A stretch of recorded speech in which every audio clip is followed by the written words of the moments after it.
everyone, in this video I will be showing you how to do a French knot. I'm using French knots to make the eyes of my snowman for this particular project, but of course you can use French knots for other projects as well. I'm going to use some black yarn for my French knot, and I'm going to thread my needle. And I have my snowman head here where I want to make the French knot on for the eyes. So I want to make my eye around this area. So I'm going to go from the back to the front with my needle.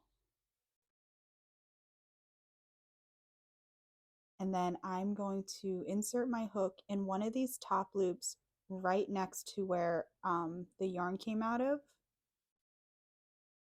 Just like that. So it's not going back here at all. It's just going under this top loop of this crochet piece.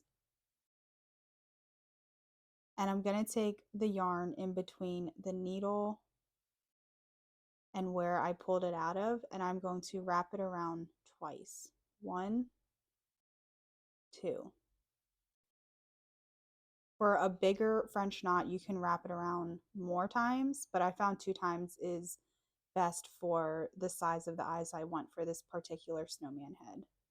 So I'm going to hold on to where I wrapped the yarn around the needle, and I'm just going to push my needle through, and that's going to create a knot when I pull everything through and pull it tight.